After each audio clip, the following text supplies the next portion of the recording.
noble ones. I'm back. I am back indeed. Wait, I need a prop. How about that? As it was highly requested in my community, today we're going to talk about a channel called Lady of the Library, specifically about a recent video on the whole debacle that is Nolan's interpretation of the Odyssey. As you can see, latest video from 4 days ago, the Odyssey discourse is embarrassing, she says. You know what's funny? I actually agree with that. I do think the Odyssey discourse is embarrassing. The only thing is that I believe we think it's embarrassing for different reasons.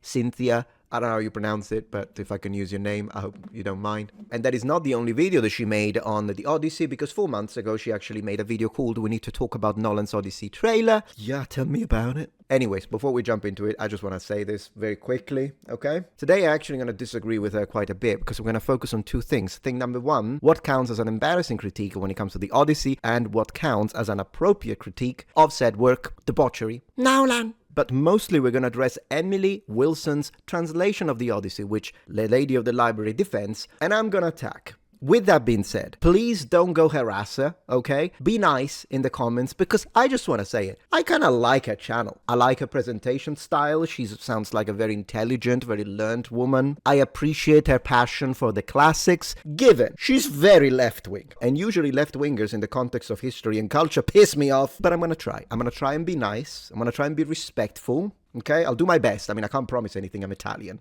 I mean, keeping it cool with liberals. For me, I'm joking, my gosh, already all offended. Order a pita. No, but I mean it. I'm going to try. I mean it, okay? I'm going to try and be nice. From the typical white voice of power employed by most of... Oh my gosh, white voice of power. Guys, I don't know how to do it. I don't know how to not cringe. When I watch left-wing creators, what do I do? Just attack her arguments. I'm not going to attack her. She has every freedom to think whatever she wants. So please don't go and attack her. Let's show how people with different ideas when it comes to social issues, economics, politics, interpretation of history and the classics can still be decent. Without further ado, that was a lot of further ado actually, but let's go. This video is sponsored by Squarespace, Nice. the all-in-one website platform for entrepreneurs to stand out and succeed online. Get the bag. What the actual heck? Everyone seems to be ruining the Odyssey, and it seems as though people out there are doing everything they can to trick. That would be Nolan ruining the Odyssey. Nolan, first and foremost. Any of us who are in classics or ancient history, and they're doing a really good job of it. I do not think I can hide the fact that I'm going to be really sassy in this video, because I'm feeling extra sassy, and... You do sound a little sassy. It was going to start off as like sort of a little innocent video critiquing the latest Nolan trailer for the Odyssey, and that's sort of been usurped by my feelings of hearing other people talk about it online, and particularly one video here on YouTube that has over 1.7 million views. That's Asmongold, isn't it? That's Wait. I need to, for the investigation to be thorough, because I don't think she's gonna say it. Wait. Odyssey, Asmongold. I'm gonna see. Yeah. That's Asmongold, all right. 1.7 million. You might as well say it. Cynthia, I'm gonna pronounce it the Italian way. You might as well say it at this point. Anyways, whatever, your channel, let's go. And it spews absolute nonsense. Like the biggest nonsense I've ever heard. A bit like what Nolan is doing, am I right? And may I emphasise, to an audience of 1.7 million people who've actually regurgitated that nonsense in my own YouTube channel comment section. Oh no. We're not having it. We're not having it. No. How do people have the audacity? That's my audio auditing software. To spew such nonsense so confidently? Seriously. So... There's kind of two-parters. I'm first going to address the silliness, the melodrama, the lies that was spread by a single video here on YouTube in their analysis of the trailer, and then I'm going to talk about my own analysis of the trailer. Good. But as I'm writing this script, I realised that news has evolved, because we have heard rumours that there has been new cast confirmations. I believe we have Lupita Nyong'o, who has been confirmed as Helen of Troy, but also Clytemnestra. I am so looking forward to see what she's gonna say about this, because here's the thing. as I will demonstrate in a second, the Lady of the Library has been critical when it comes to the older trailer for the Odyssey. And generally speaking, I agree with her. When she flipped about the armor, the Batman arm, totally, yeah, 100%. At that point, I think it doesn't even matter left, right, up or down, or whatever. We can all agree that that armor is awful. But she also has complained about skin tone. She has. Now, speaking of looking organic to the world in which they exist, All right, let's go. Let's talk about the least looking Mediterranean cast choices I've ever seen. Particularly the main trio. Whilst they're all brilliant actors, I'm sure, they sort of personify the issues that we have with the British Museum and their Elgin marbles rather than the Parthenon marbles. They sort of look like sterilised versions and look very out of place. Why? I mean, Odysseus does not look like a man who has been exposed to the Mediterranean climate in a war for 10 years, followed Yeah, so his skin is too white, right? That's the reason why they don't look their parts. The skin is too white. by 3 years at sea under the same climate, followed by 7 years stranded on a Mediterranean island. And I mean, I spent my whole life in my Mediterranean island, and I mean... likewise, Penelope and Telemachus don't look like they remotely belong there. Like, when did they last see the sun? It's not like it's Victorian England where people hide away to keep their skin pale. You see, she's complaining about white skin. What is she gonna say about this? I'm very curious to your opinion, because you have complained about skin tone being too white. So what are you gonna do now? I think Lupita Nyong'o would have been a better Penelope than Anne Hathaway. I'm confused. Lupita? Okay. She hasn't mentioned once that Helen of Troy is black. She can't mention it. Her audience won't forgive it. She has to pretend it's not even a thing. Ironically, Assassin's Creed Odyssey, a video game, does a much better job at showcasing authentic-looking Greek people. To be honest, that's a black woman. How is this an authentic looking Greek? Or maybe she's talking about him. But again, I think you're yes, some Mediterranean people have a darker complexion, but a lot of us don't. A lot of us are very white, and you can see this in all iconography. It's not just a modern thing. You can look at the iconography, and it is what it is.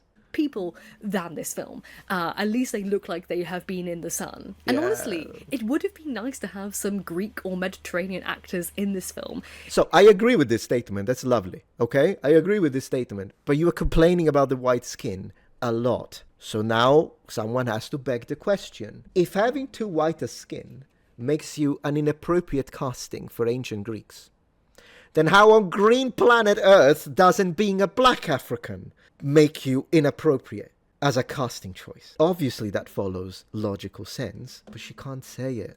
She can complain about the skin is too white all she wants, because her audience is clearly left-wing. I mean, she makes videos talking about the rise of paganism and the far right, so, which is her choice, by the way. I respect the freedom, but clearly she is left-wing, and she accrues left-wing audiences by the way her commentary is structured and the type of videos that she chooses to make. Thus, however, this also means that she cannot complain the same way. She can complain about the white skin all she wants, and all the left-wing audience loves her for it, but she can't do the same when it comes to the skin of Lupita Nyong'o, because they will cannibalize her.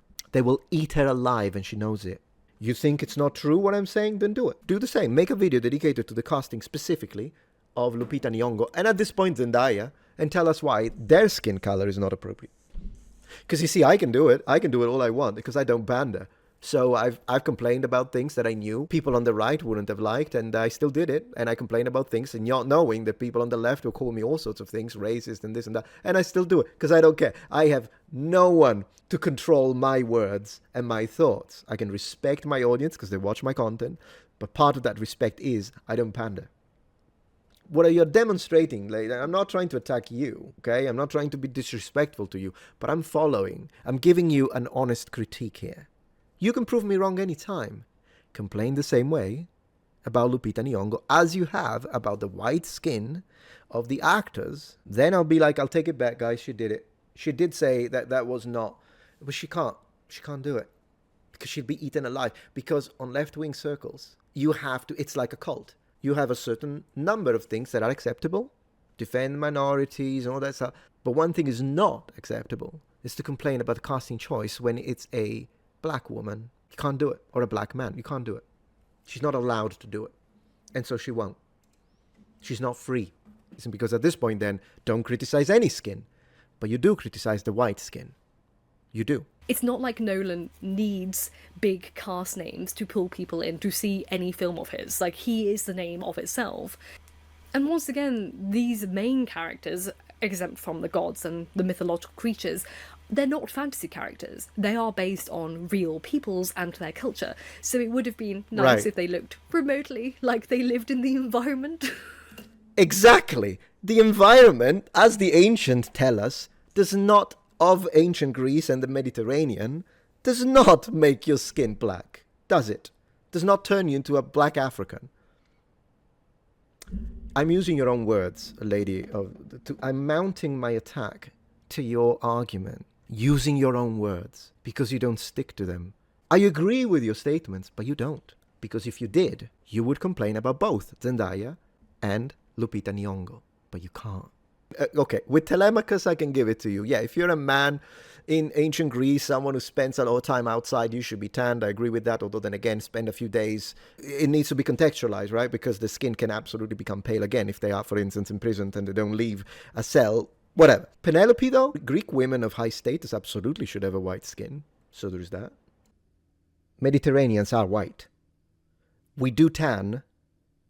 But when you spend 2 nights at home, the tan goes away. 3 nights at home, the tan goes away. So this idea that you're trying to push, unless you have a tan skin, you can't be Mediterranean, excuse me? Myths thus express the beliefs and values of these subjects held by a certain culture.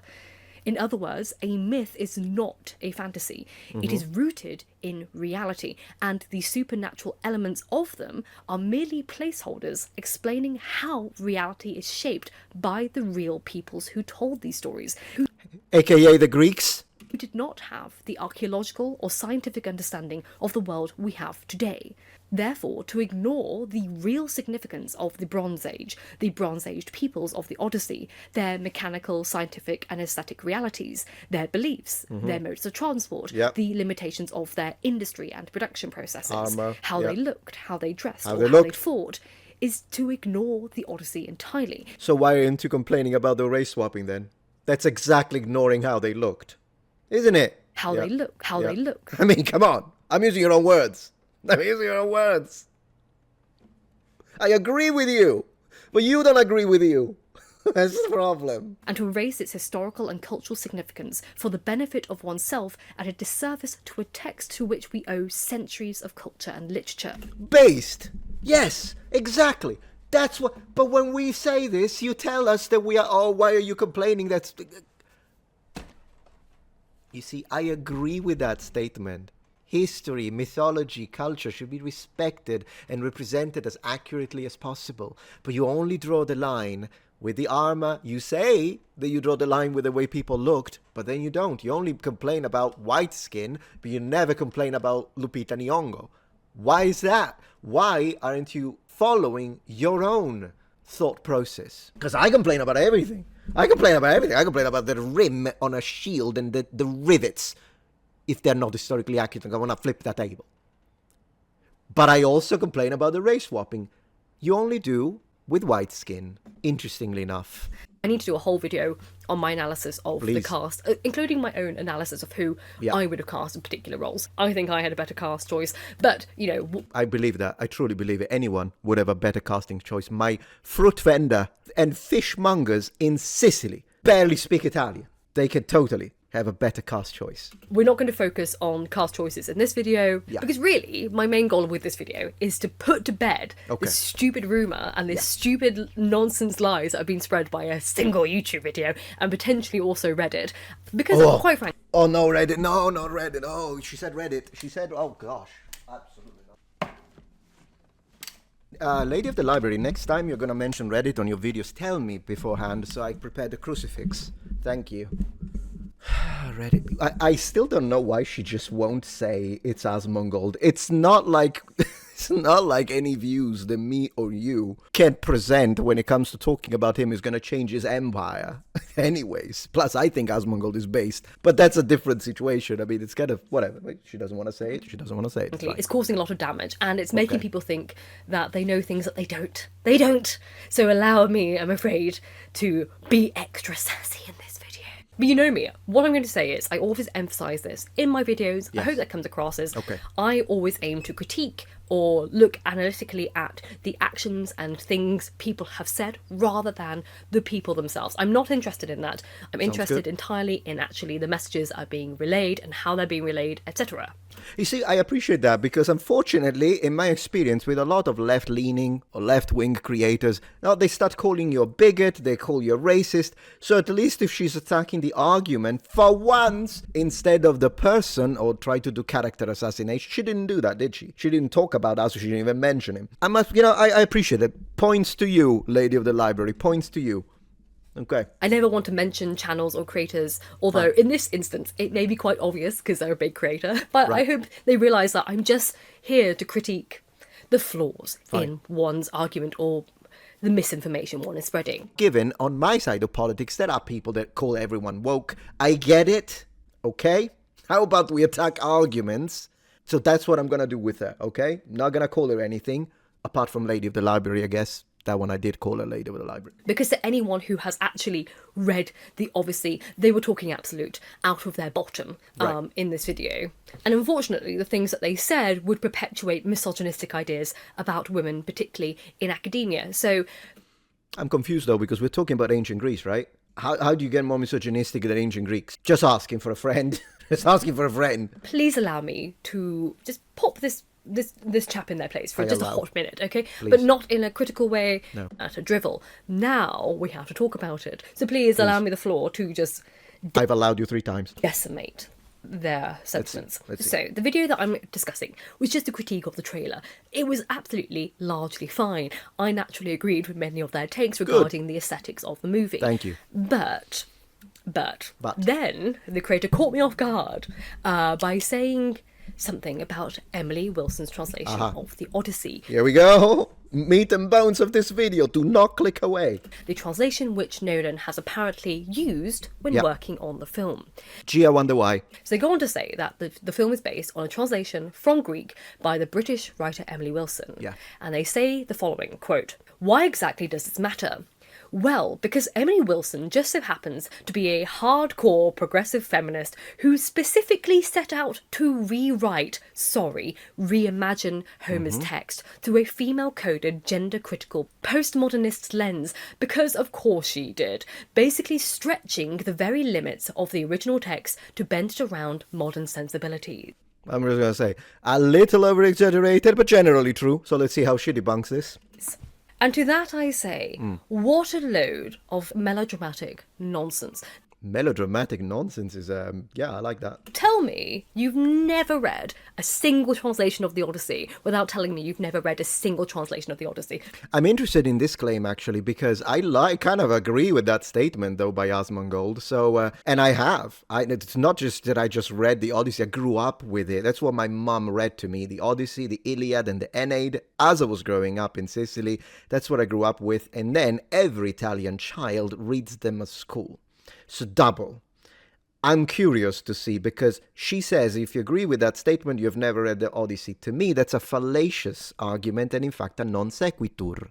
It kind of feels like you're trying to undermine people's arguments. But maybe not. Maybe she'll do a phenomenal job and change my mind. So why isn't Emily Wilson a progressive feminist who's trying to use a translation in order to adapt it to a modern audience?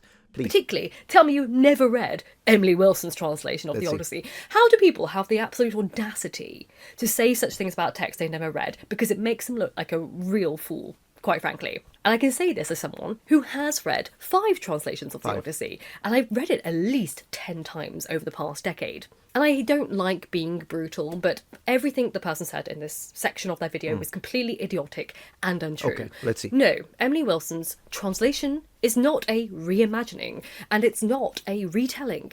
It is a translation. Allow me a little pedantry, if you don't mind. I'm sure you don't. Because, I mean, you look like the pedantic type as well. Just like me. You are into the classics. Are you a trained linguist? Because in the classes of theory of translation, which every linguist has to go through, me included, you know that a translation is never a one-to-one. Now, perhaps I'm misunderstanding what you're trying to say here, so I'll allow for the possibility that maybe I'm strawmanning you. But a translation is never a one-to-one. If you want a one-to-one, you have to read it in the original language. Otherwise, it is going to be a retelling. And there is nothing you can do about that. In fact, if you give the same original text to 10 different translators, they will produce 10 different products. It's just the way translation is, which is why people can have their favorites. Now, if for you, Cynthia, Emily Wilson's translation is the best one, we'll have to see why, but if that's the best one, it's just your personal opinion, that's totally fine by me. I personally don't like it. The only thing I like about it is the fact that she tried to stick to the meter, the poetic meter. I thought that was nice, but I'll have to talk. I want to see if she mentions it first, because if she does, then I do have something to say about it. But we all have to be cognizant of the fact that a translation is a product of manipulation. You can't leave things one-to-one, particularly when it comes to ancient languages. But to be fair, even modern languages, if I were to translate a text from modern Japanese, a language I speak fluently, I know I would have to make some decisions. And those decisions are going to be the product of my thought process, my ideas. A different interpretation of the same words might be just as valid. And no, Emily Wilson's translation does not stretch and contort the material in the slightest. It absolutely does. This is very strange that you say this. No professional translator would agree with this statement. You do stretch the material. You have to. In fact, now I'm going to say it, her translation stretches it more than others precisely because she tried to stick to the actual original poetic meter. Okay? It is beautiful, the fact that she can maintain a certain rhythm to connect it to the ancient text. But that required manipulation in order to let things stick into different languages. Now, not only is Emily Wilson more loyal to the original than most translations for her poetic meter alone. You see, that's what I mean. First, I disagree, but it is only the poetic meter, in fact, and a couple of choices like the fact that she refused to use words like prostitute or whore or bitch, which, to be honest, were not in the original text. So I do agree with Emily when it comes to that, but so not using terms that weren't present. But at the same time, I don't like what she chose to do with it. Then I'll go deeper into this. So I agree with the sentiment, but not the execution. However, the poetic meter is really the only thing, in my opinion, that makes her translation shine from a technical standpoint, but it comes at a heavy cost. It comes at a heavy cost. And the reason why it comes at a heavy cost is because ancient Greek is an extremely condensed language where you can take one word and encapsulate 5 in English in order to represent the same meanings. What that means is that once you're trying to maintain the rhythm of the poetic meter, you have to cut. You have to transform. You have to. Like, there is no way around it. It's a choice, stylistic in nature, but yeah. But her translation is more loyal than, say, Fagel's translation, for example, insofar as that she refuses to sanitize the text. In what way? And she refuses to use terms like bitch or whore yes. to describe Helen of Troy, like all the male translators did, because... Why do you have to specify they're male, though? This is weird to me. The other translators did. You see where I'm coming with this. I'm not saying that she's one of those like men-hating feminists, which are absolutely a thing. She's not. But the language she's now choosing makes it sound like, why do you have to... It's like when I talk to Afrocentrists and all they do is saying, oh, these white... Why do you have to specify that? We're talking about professionals. The other translators. But the fact that you feel the need to underline they were male, that's why they added the word bitch. But the female did it better. Why are you making it about gender? Is my question. Male translators than the male translator of male translators, like male translators by male translators. You see, male translators, like all the male translators. Look at, for example, when the slave women in Ithaca are killed, the ones who slept with the suitors, supporting those who were there to marry Penelope and steal Odysseus' palace. When they are killed by Telemachus and the loyal servants in the original text, they are simply called those ones, kind of a them in feminine. In past translations, authors did call them words that are not in the original text. Wilson restores this generic feminine form, but again she renders it as girls. Why? Well, as she tells us, is because she says that while previous translations communicated a sense of justice in the act of killing them, she uses girls instead because want to emphasize the brutality of the act, giving them a human framing. It is more correct to say girls than prostitutes, but at this point, how about just saying those women? What did Homer think? Did he think that these women who betrayed Odysseus deserved to die? Well, if the answer is yes, then you're changing what the communicative sense written source was to suit it for modern sensitivities. Those words are not in She's the right. original text. That's correct. The male translators have put them in there. I do want to make it 100% clear, just for clarity, that I'm not accusing you, Lady of the Library, of being a misandrist, just so we're clear.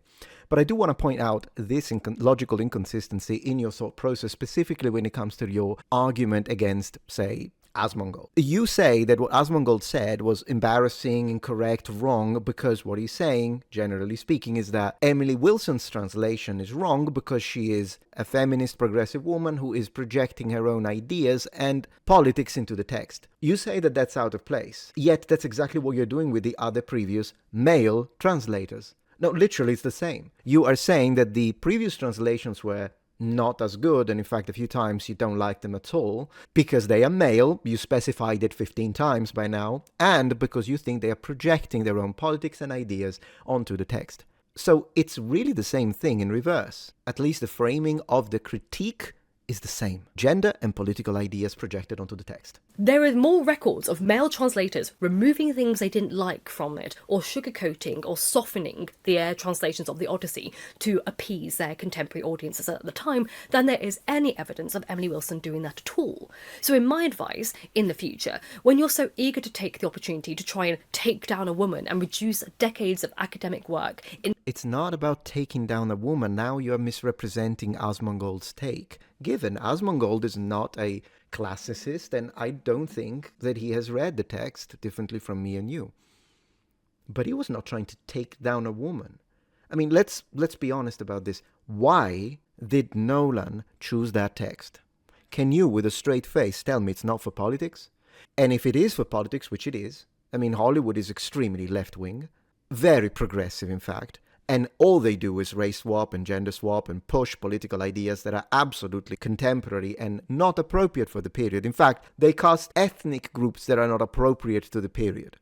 You don't seem to have a problem with that. You did say that you had a problem with the white skin of the people. I haven't seen you make a video about the black skin of the people, because you can't. So that's what Asmongold was attacking, and it's what a lot of people on the conservative space are attacking. It's the fact that, yes, the choice is obviously political, and it's political because that text connects well with left-wing politics. You can't deny that. And the fact that now you're saying, oh, he's just trying to take down a woman, that's a straw man. Then you're a very intelligent person, so you have to know that.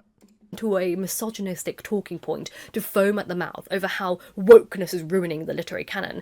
Wokeness is ruining the literary canon. What are we even talking about?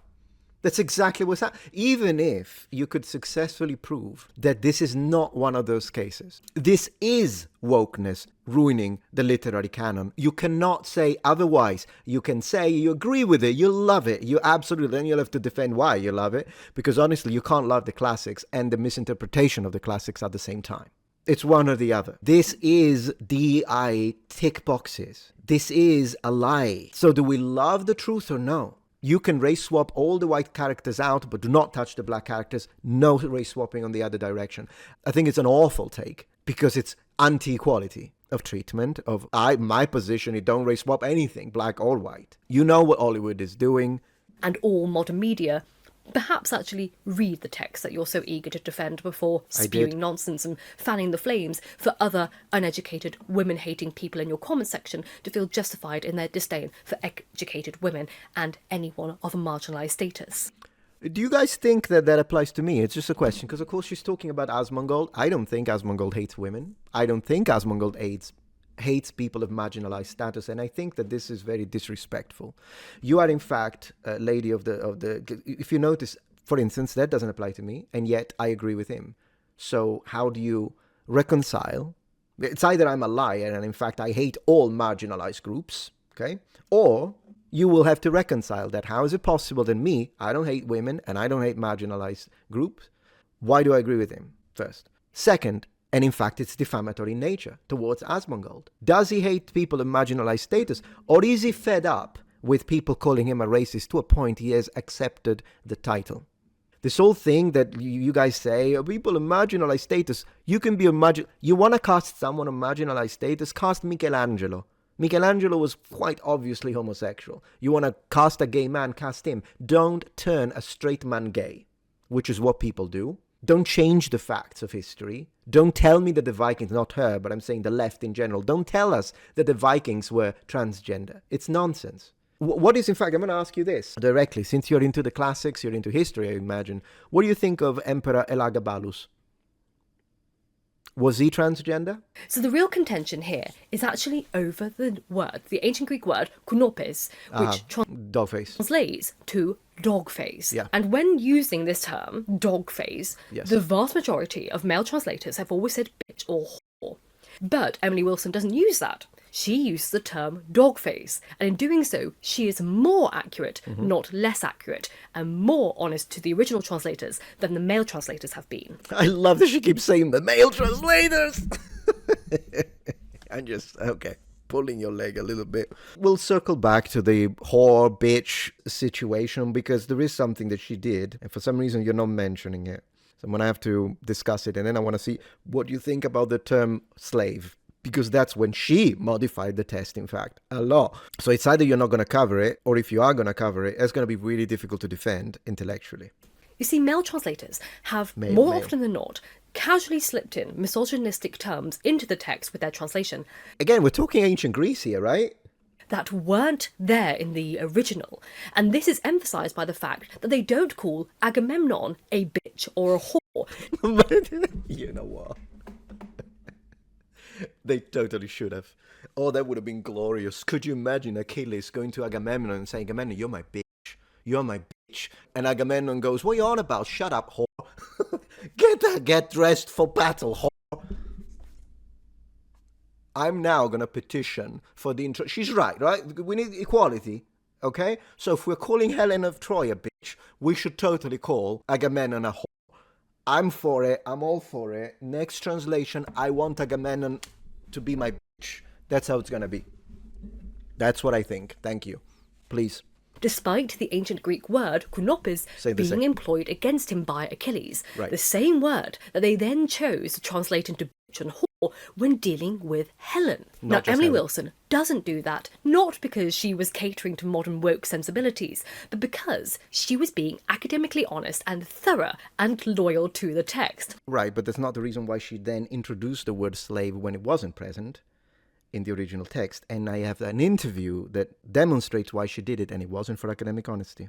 When it comes to the slaves, the Odyssey is full of all sorts of servants, house servants, slaves of many types. It is a fact that by choosing to call them all slaves, differently from the text, which instead specifies the exact profession that these slaves had, she flattens all of it. In the original Odyssey, Homer uses the Greek term that properly translates as slave only a couple of times. He prefers to use demos and demoe, which we may translate as domestics or household servants. We know that these were people who had been deprived of their freedom, prisoners of war and whatnot, and they were called this because they were property of the household from the point of view of the Greeks. In any case, this is different from the simple term for slave.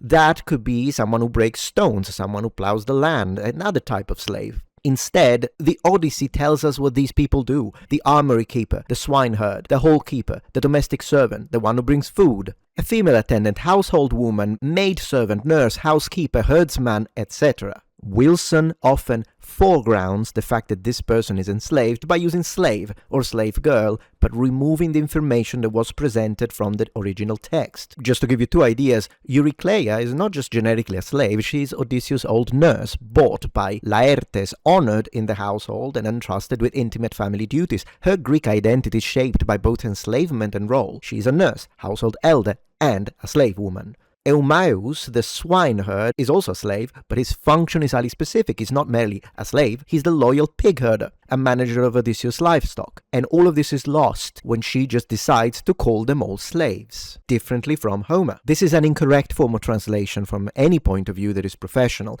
It is not what the text says, and it is also a political choice. In her notes, she specifically writes that she realizes that using only slaves is not correct, and it flattens things, because in the Homeric work, as we said, all of these are different occupations, but she wanted to emphasize the presence of slavery in the ancient world. Why? Well, it's a conscious political decision conclusion that there's nothing to do with the translation of the text, and not for a million years that it has anything to do with the way ancient Greek considered slaves, which for them was absolutely normal. So if you really wanted to underline, you could have put a little asterisk every time you put one of these professions, and in the footnotes underline that that was a slave. But removing it completely, awful translation choice. To translate it as anything other than dogface is to impose your modern ideas of women and modern ideas of what an insult should mean. So what are the ancient Greek ideas for the average ancient Greek man? What do you think their average ideas of women and their role in society are? It's a direct question for you, so if you want to, I don't know if she's going to respond to this, maybe not, you can respond in a comment. I'm not saying you have to make a video if you want, more than happy. But I'm saying, what do you think is because I understand what you think that the modern average man, I guess, thinks of women when they're being misogynistic, as opposed to what? What is the average overall idea of an ancient Greek man when it comes to the place of women in society? And would you, once described that, consider it misogynistic? Because if the answer is yes, then isn't it misogyny anyways? Rather than be honest and accept what the ancient Greeks had, because they had different notions about the term, which we can never truly come to terms with because we weren't there. That's a weird way to put it. We do have an idea of what they mean.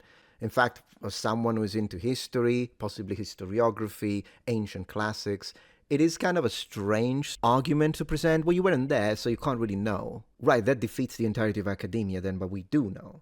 We have ideas on what that term means. And there's very limited evidence, although this has been debated academically for centuries, and we can genuinely agree that the term means shamefaced or shameful, which we can all agree is very different from the words bitch and whore. Yes, and likewise, Emily Wilson doesn't sugarcoat terms like slaves. She does. Absolutely she does. I'll prove it in a second. Which are in the text, like male translators did. Ironically, male translators are more often than not sanitizing their translations to cope with the sensibilities of the time, so words like slaves became handmaidens. Wilson, on the other hand... This is the strangest thing. At this point, have you read the text in ancient Greek? You said you read 5 translations. Have you read it in ancient Greek? I'll let her finish the point and then I'll tell you why I'm asking this question. The time, so words like slaves became handmaidens. Wilson, on the other hand, does not sanitize the text to a Christian gentle audience like male translators have in the past. Oh no, not the Christians. Oh, not the Christian. Already you told me male and I'm shaking, but Christian? Male Christian? No. No, I'm not having it. I'm not having it. What is it with leftists? What is it with leftists and Christianity? And she doesn't impose her own modern thinking onto the translation like male translators have done so for centuries. She does, and I'm going to be honest, guys, I am trying to be nice, but her continuously saying male, male, male, male is starting to annoy me. Because it is what it is. I'm trying, though. I haven't insulted her, right? So, but she's making it hard. Go on.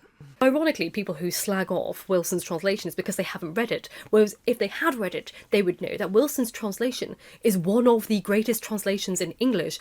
Subjective. Because of its loyalty to the original text, because it feels the closest to reading the ancient Greek in terms of pace and poetic metre. Only that. And she does all of that with such scholarly precision and epic intensity that it took her 5 to 6 years to complete it, alongside her thinking about this translation for 20 years. To me, that doesn't say anything, though, because you could have, if you notice what she's arguing here, and I hope, I'm trying to steel man her argument, but what she's arguing here is that, the male translators are biased because of politics, Christianity, XY chromosome, I suppose, and so they inject that in the text, but the female translator instead, no, she's unbiased. She's not. She's absolutely biased, and you could tell. And that's why you like her, by the way. You love the translation more than any other translation, precisely because she's making it so the female characters have a pivotal role, even though that's not reflective of the way Homer would have thought, because you can't convince me that a modern left-wing woman is the closest we can get to the way an ancient Greek author thought. I don't believe that.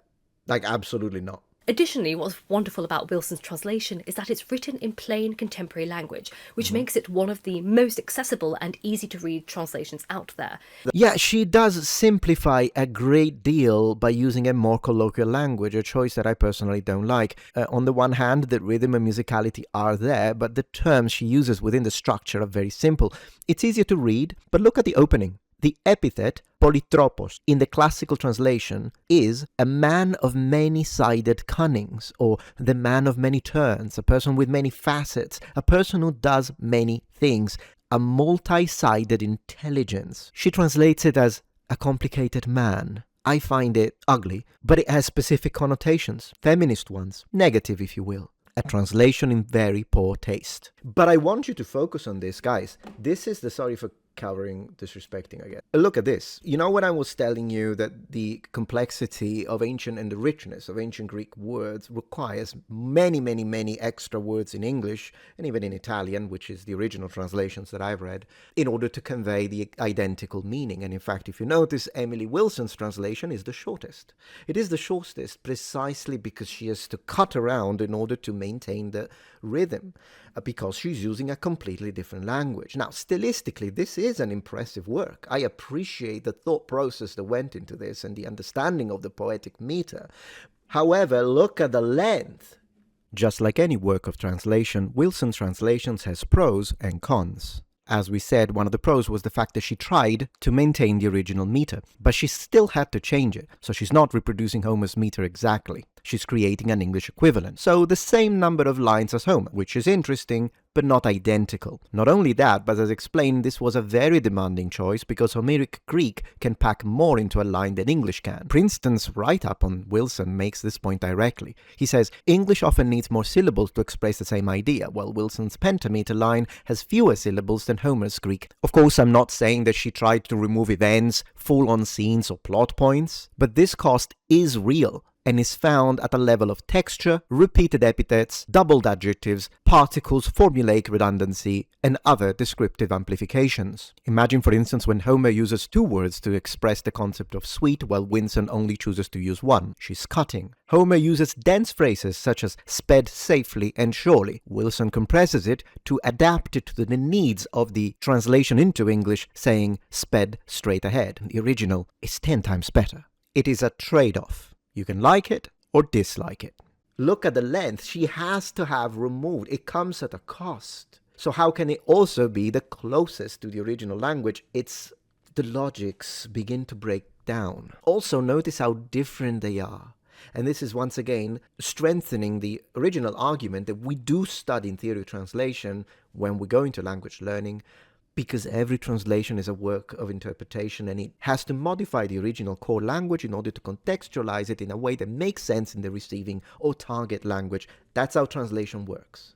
And it highlights the inequalities that were otherwise, again, sugar-coated, or worse, completely removed by male translators in the past. They didn't remove them, though. They didn't remove them, as we discussed on the slave situation. You see, from the perspective of the ancient Greeks, it was absolutely normal to have slaves. Can we agree with that? So, you call them inequalities, but to them it was absolutely fine. To the author of the text and the people reading said text, in period, it was not a matter of inequality. So when you call them inequality, which I agree with you, of course, loss of freedom, I agree, as a man of this century, it's an awful thing. But if you want to underline, you need to create a writer's note.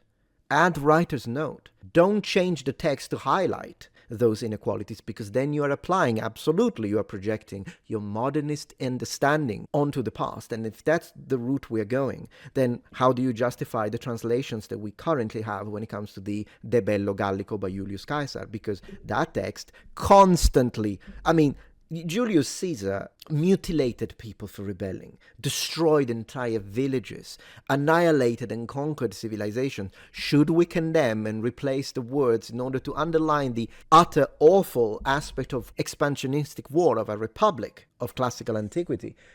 Or should we leave it as is? Now I've got that off my chest, let me return to my analysis of the latest trailer. But before we go any further, I'd like to take a moment to thank today's sponsor. I'll show the code on screen so people can use it if they want. Where is it? Squarespace.com/Lady of the Library to save 10%, guys. Let's go. of your first purchase of a website or domain. Well, I've already done a whole video on my reaction Yes, you of did. the first trailer regarding my feelings towards the difference between historical accuracy and mythology and fantasy. I explained that in great depth. So You did go in great depth as to why the skin it was too white. I'm waiting for the second episode on why Helen's skin is too black. I concede that this creator and I are on opposing political positions, and I want to emphasise that purely because that in itself is not my issue. Cool. They have every right to critique ways in which Okay. they believe Hollywood may be overdoing it in terms of political correctness, and I will never agree with that in many ways. But it is true, though. I mean, look, I appreciate that she say, bro, it's your freedom, political and whatnot. Fine, cool. Yeah, I appreciate that one. But it is a fact that Hollywood is overdoing it. At this point, if you want to have... I'm sorry, I'm screaming. At this point, if you want to have a left-wing approach to this, you could say that you agree with the political correctness that is being pushed from Hollywood. I would rather appreciate that one more, and then we can agree to disagree. But denying it... I mean, come on, look at... Why do you think the Odyssey has chosen the specific cast that it has, right? Can we be honest about it as well? Like, because it's DEI. It's DEI. All the race swapping, we didn't make that one up. But that's absolutely fine. However, where I will call people out is if they are so blinded by their hatred of left-wing politics that they spew misinformation. That's fine, but do you also call out people who are blinded by their absolute hatred of right-wing politics that they spew misinformation? That's my question, because you see, I've done that. Contrary to what all of my critics say on the hit piece videos that they make about me, Metatron is alienating his audience because of his anti-woke content. Right, but I have done it for years. Now, given after the death of Charlie Kirk, I kind of focused a little bit more on left-wing nonsense for obvious reasons, but then again, for years... I debunked left, right, left, right, left so much that I looked like a complete lunatic. Like I looked like someone who needed to talk to a psychologist, if not a psychiatrist at this point. On a Tuesday, I was meta-woke. On a Thursday, I was the meta-chud. The people that criticize me, however, click their channels. They debunk conservatives, all right, all the time.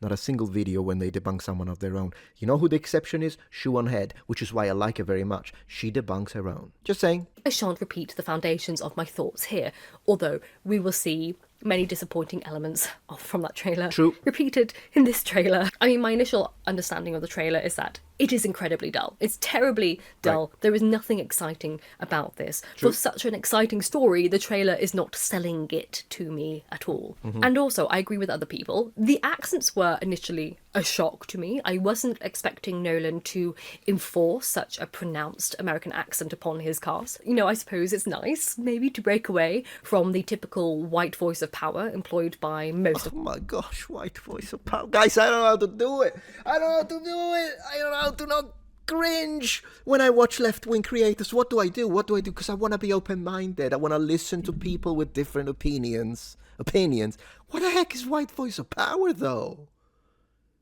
What do we need then? Black power voices? How do you combat... White voice of power, and everybody clapped in our community. Hollywood historical films, i.e. the British RP.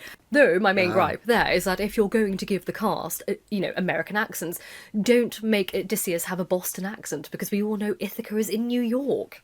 Really.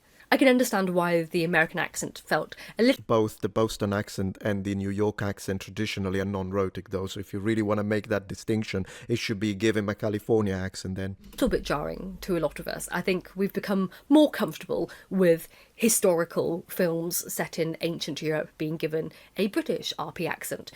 Because if the film is in English... Or Cockney, to be honest. I've heard the Romans being like, oh, the line, right? I've heard the Romans speak like that, so I guess it depends. Obviously, because British accents feel closer to the rest of Europe geographically, and thus by default feels more fitting of a European storyline than an American accent does. Which is kind of strange if you think about it, because in the Middle Ages, you know how, again, normally in general, the British accent meaning English accent in this case, because I mean a Scottish accent is a British accent just as much as an English accent is a British accent. Regardless, when we think of the stereotype RP, received pronunciation, is a non-rhotic accent. As you can notice, she doesn't pronounce the R at the end of words or in between consonants, but the reality is that in the Middle Ages, people in England did. So the accent was rhotic, a bit like you could imagine how a Bristolian accent from like the countryside, so they sound English, but they do say water instead of water.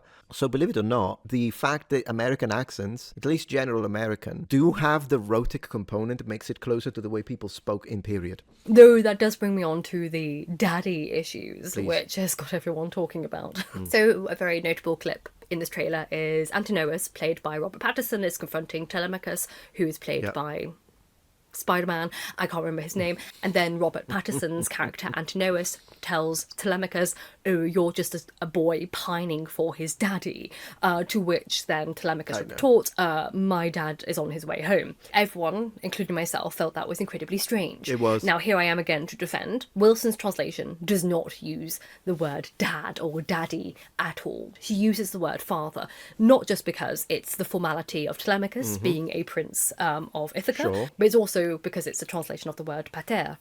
He does not use any more informal words like Strange you should pronounce it like that, but whatever. papa or teta, talking about his daddy. It's always about his father. Sure. So Nolan's employment of dad and daddy compounded with his choice of Odysseus yelling, let's go, to his army of men. It just seemed incredibly modern and Finally, we agree on something. Look at that. I'm agreeing with Lady of the Library. Let's go. out of place for a king. Although I would argue that Odysseus, doesn't really give off the sticking to the royal protocol vibes in any shape or form throughout the Odyssey. However, with American accents and the colloquial modern dialogue that we have briefly heard so far, it is giving more Ancient Avengers vibes, and which is not what a lot of us wanted in an Odyssey film. I know a lot of us have really been craving an Odyssey film, but we're not denied it. I want to talk about The Return, because that came out in 2024, and that is a glorious retelling of the Odyssey. And yes, there is a mix of accents in this film as well, but everything's also played down. So if there is an American accent or there is an English accent, they're not very pronounced, and there are also Greek accents scattered throughout, creating a more Mediterranean bubble for the film. And Fiennes, who plays Odysseus, is brilliant. He looks the part, he is the part, he's exactly how I imagined Odysseus. Do you think, I am agreeing with her, but the problem is that she is limited differently from me. I say whatever I want, whenever I want, don't even care if it clashes with my audience. All respect to you guys, but you know me. I think the highest form of respect for your audience is to not pander to them. Because if I pander, I'm not telling you the truth, I'm just telling you what you want to hear. So, she can't do that though, so I'm just going to see this. Let's see. Is this a good representation of Achilles? Let me know in the comments. Lady of the Library, please. What do you think of this? Is this how you imagine Achilles? Is it? And is this how you imagine Helen of Troy? Is it? Because, I agree with you. I also agree that the Punisher is not a good representation of Menelaus. I can say it. Totally. Should have been a redhead, by the way, but whatever. But I also say it when it's black people. A lot of left-wingers don't. That's where they draw the line. Because they know they can't. Or she'll be cannibalized by her audience. She can't do it. She can't say it. So, what are we doing here? If you notice, she's very intelligently, but in a way a little deceptively, walking across the lines of what she knows she can get. She can complain about white skin, she can complain about the accent, she can complain about the armor, but there are things she is not allowed to complain from a left-wing politics standpoint. And she won't. She won't. To be at this stage of life, and also it's a really colourful film without taking away any of the severity of the storyline. It actually looks as though it was filmed in the Mediterranean. But also it's gritty. It's beautiful. I love it so much. The tension is stunning. And I think what gets me frustrated is that the news of Nolan's Odyssey came out around the time that I noticed you speak a lot about the Mediterranean, which is where I was brought up. Have you ever been? Because this is a genuine question. I'm not trying to trick you, but you do have this point, this position that why are you talking about the Odyssey if you haven't read it? Have you been to the Mediterranean? Or have you only seen pictures? And if the answer is yes, then great. But I think as a Mediterranean man, I do have that question for you. The Return was released, so it completely overshadowed The Return. But trust me, if you watch The Return, it looks and feels far more authentic. From the costumes to the look of the people, Fiennes looks as though he's actually seen the sun. Like he's been stuck in the Mediterranean Sea, travelling it for like basically 20 years. So she's going again into the, white skin, white skin. I would like to underline, though, Mediterraneans are white.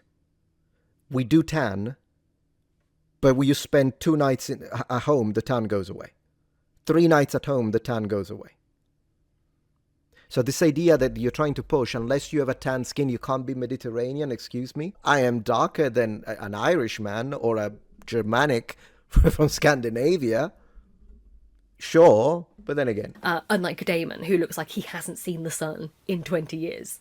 And what I can see from the trailers, and then also The Return, is that the difference between these two films thus far is that The Return isn't an action film, and it's not trying to be one. It's not trying to tap into the hero trope of the epic return, because, with all due respect, the Odyssey isn't like that. Like, yes, on the basis of it, it is an epic and it is a return, but it's not like Avengers Endgame, Hollywood idea of epic. The Odyssey's very quiet. Like, the Odyssey's movements are incredibly slow and calculated, and that's emphasised particularly when he returns to Ithaca. Odysseus is a man of many turns. He isn't Achilles. He isn't Action Man charging forward into battle. If Nolan truly wanted that kind of battle scene, he should have really gone for the Iliad instead, because Odysseus and the Odyssey isn't that. You know, Odysseus, by this stage of life, he's basically a pirate, and he's cunning, he's aged, and he's the brains behind everything. You know, he was the chief architect of the Trojan horse. He comes up with the idea. He is the reason that Troy finally fell. You know, the Greek army used brute force for a decade, and they didn't get anywhere. But it's only when Odysseus comes up with his plan, which is calculated and quiet, that Troy finally falls. But the scenes that we've seen so far in Nolan's Odyssey have been all focused on action. True. When really the violence of Odysseus that erupts at the end of the Odyssey comes a bit as a shock. You know, it's a very slow build. It's like water being slow. I will say that. I mean, this is a trailer, okay? So we don't know if maybe he showed the action moments on the trailer, which makes it look like, I agree with her, like, it's going to be a action packed, but maybe won't be in the final product. So that one is one thing. See, when people tell me, oh, you're criticizing, you haven't even watched it, right? But I know the Helen of Troy is Helen of Congo right now. Like, I don't need to watch the movie to criticize that choice. Just like I don't need to watch the movie to criticize, like she's doing, oh, they're using Matt Damon. I thought would have been better to cast a Greek actor, to which I agree as well, okay? I don't just complain about the black actors. I complain about every actor that I don't feel. I wish they were all Greek. That's what I've said the entire time.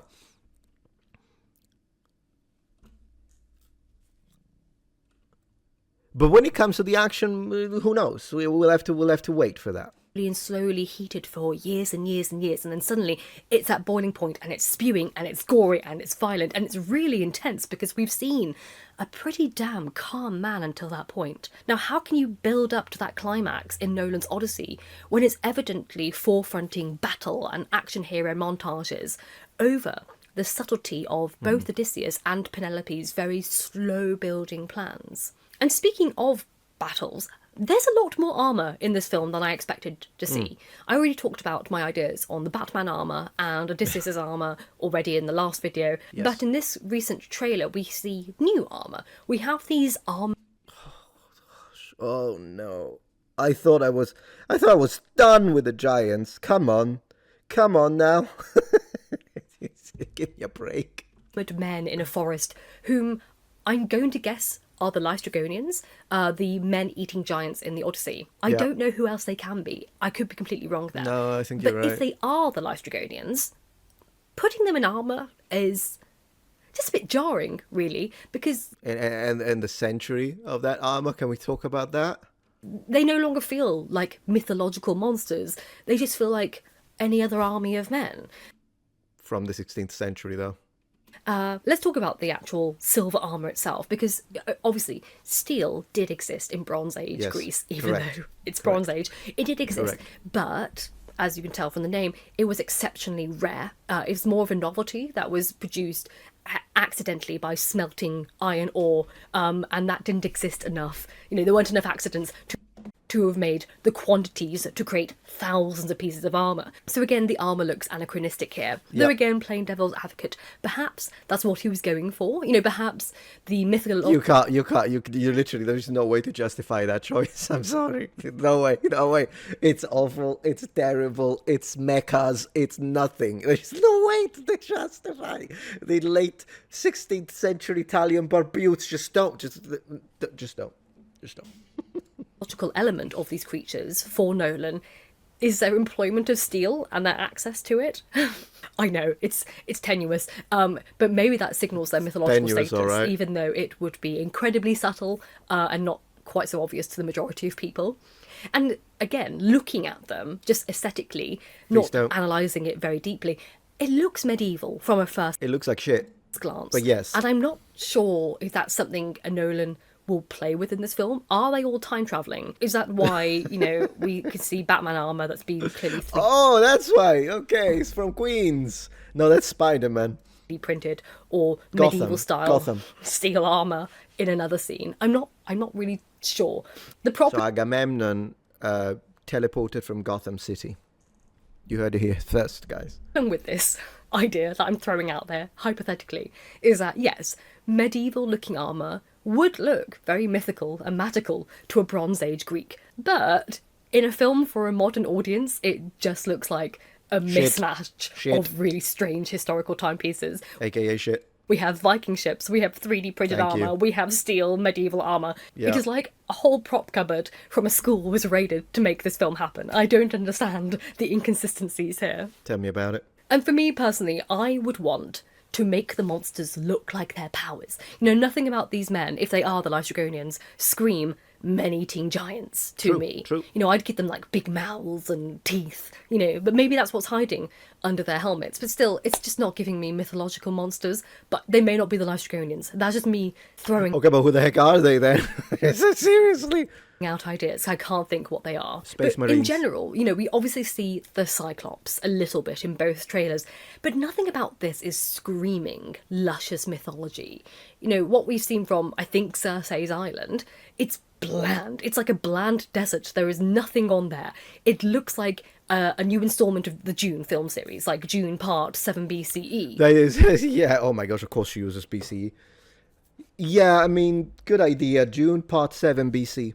I'm telling you, that's actually a very good one. I love the Photoshop here. It did a fantastic job.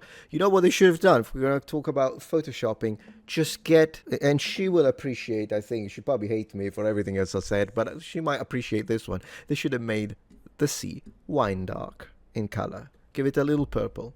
And for someone who was brought up in a Mediterranean island, it does look like that sometimes. It actually looks like wine. It's rare, and you need to hit it at the right time of day, but it does happen. I saw it with my own eyes. And perhaps when we see the actual film, the scenes in the film will be more filled out than that. But my God, if that's what it looks like, poor goddess, living there in such a bland wasteland is truly a punishment for anyone.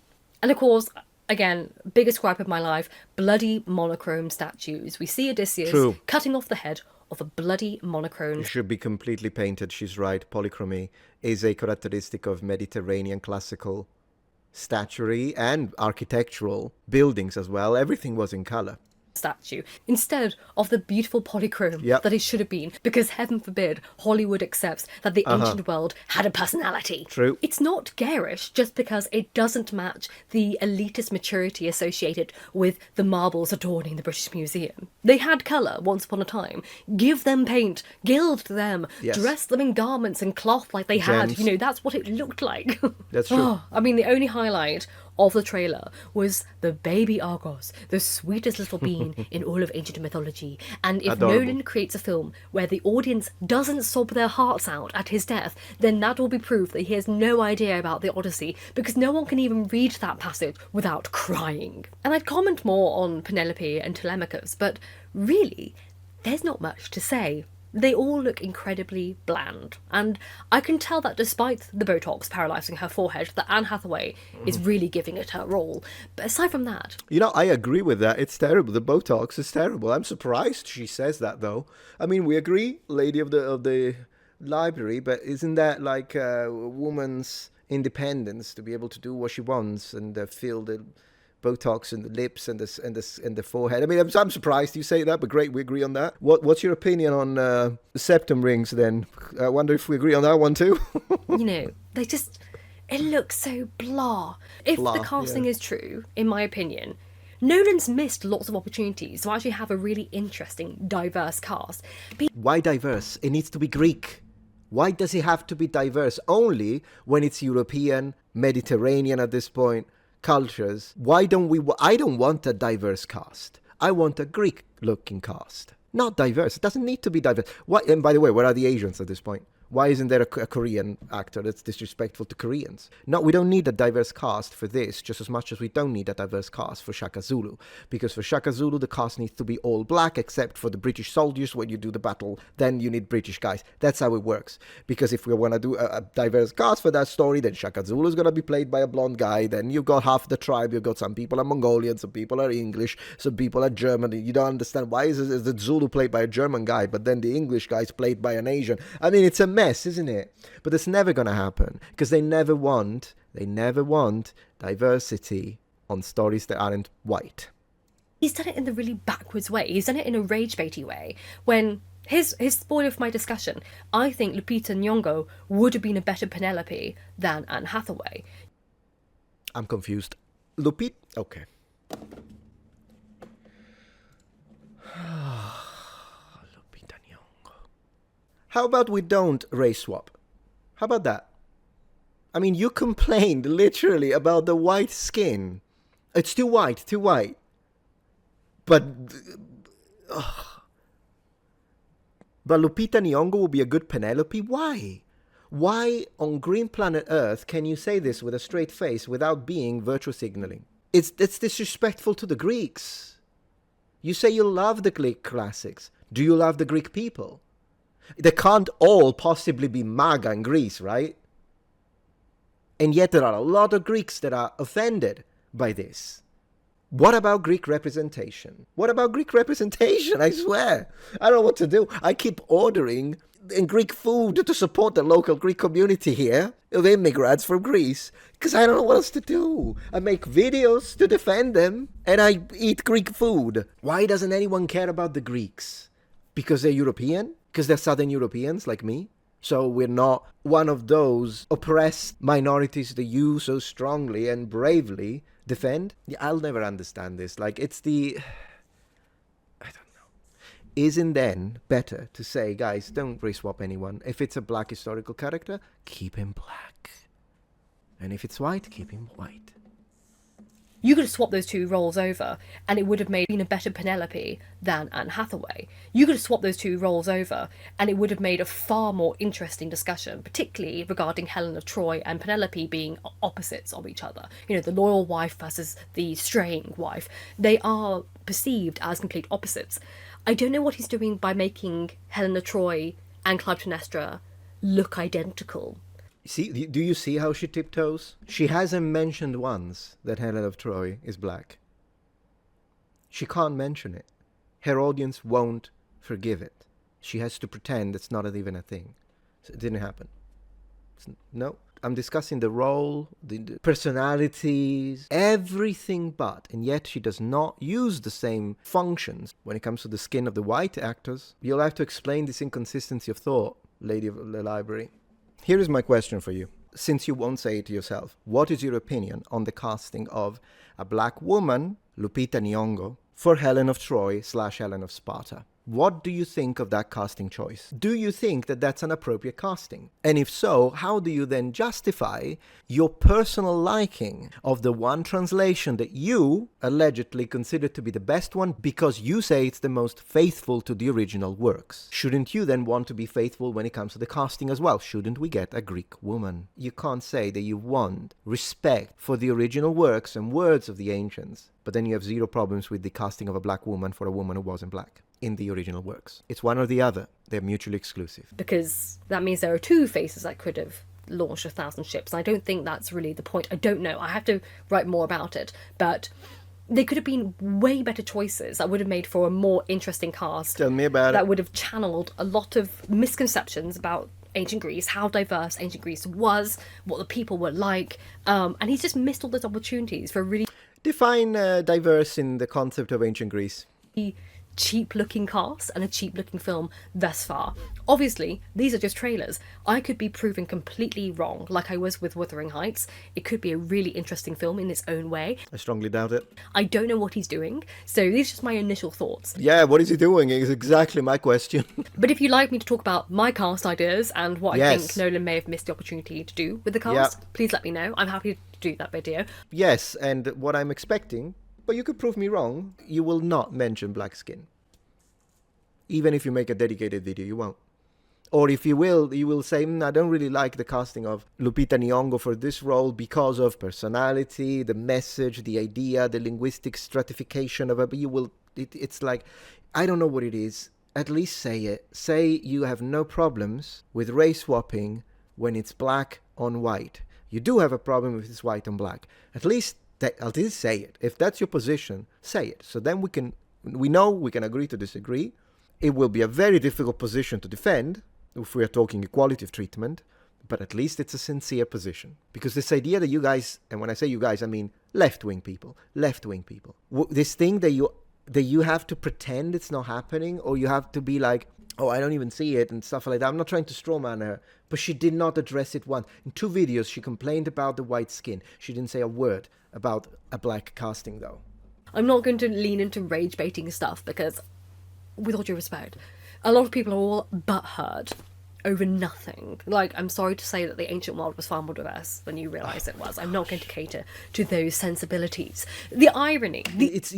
Those sensibilities. I tried to be nice. Do you have a problem with people race swapping someone who is black into white? If you do, are those silly sensibilities? Are you okay with taking someone who is historically Asian and turn him into a blonde Aryan type? Are those silly sensitivities? This is our culture. This is our history. Okay, you're British. I'm Mediterranean. This is my side of the world. We do not want people to race swap us. The Romans were diverse. We know exactly what an Italian Roman looked like. We know exactly what the average Greek imperial looked like. You will not gaslight us into thinking that, I don't know, there were 30% were black, 30% were white, 30% were Asian, the remaining 10% were from the Middle East. That's not how ancient Greece was. They were a European people.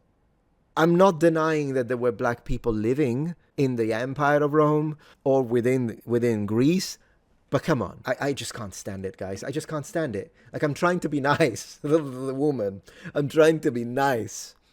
But she defeats her own arguments with these kind of left-wing virtue signaling nonsense. So we are all stupid and we are all below you at this point when we complain about the race swapping and the deletion of our history and culture? No, we're not. You can think we're stupid, we're still going to do it. We're still going to say it. Because it's unilateral. You would never allow this if it was the other way around, which it has been, and I've attacked it. Oh, but I'm alienating my audience for calling for equality of treatment for all races. I'm alienating my audience. I am preaching to the far right, I guess. The irony that apparently Nolan is meant to be catering to sensibilities, or Emily Wilson's translation was, when the most sensitive people out there are the ones who haven't even read the bloody Odyssey. I read it. I think the race swapping is inappropriate. Sue me. The first place. Sorry I was sassy in this one. It really drives me nuts. So, with all that said, and with all due respect, what the is this? Yep. What material is this made of in Bronze Age Greece? Honestly, it looks just like leftover material from the Batman films, which was far too expensive to justify discarding, but could have easily been handed over to the Marvel Studios for their latest Black Panther film as a charitable gesture, and no one would have been the wiser. And I know many people think it looks cool, but honestly to me, it Who the heck thinks that? just looks like those garish barbershops that are all over the UK, and they have black walls and gold sinks. And unlike the costumes of Lord of the Rings, which is a fantasy film, this costume doesn't look organic to the world it's part of. Yep. You know, had it been like really dark bronzed armour with a real spine, you know, running down the back, that would have been cool. Yeah, but why not following the... You read the classics, right? Agamemnon's armor is described. His armor had 3 different components when it comes to the metallic aspect of it. It was made of 42 bands of metal. Some were copper, some were gilded bronze, and some were darkened bronze. So, or blackened bronze. That's what it should have... We know what it looks like. It's described. I've got an entire dedicated video, link in the description. Now, obviously, we're only talking about a trailer. We don't know what's actually happening. Any assumptions that I make in this video could be entirely explained away in the larger context of the film. So perhaps his armour is divine armour, which is why it's made of some obscure material. A satanic armour, if anything. And why it's pristine, and why it has Chad cheekbones carved into the helmet that makes it look like handsome Squidward is cosplaying Greek Batman. True. And obviously we have the plumed helmets here, which is far from the Bronze Age armour or the boar tusk helmet Odysseus famously wears, but I sort of accept He only wears it once, though.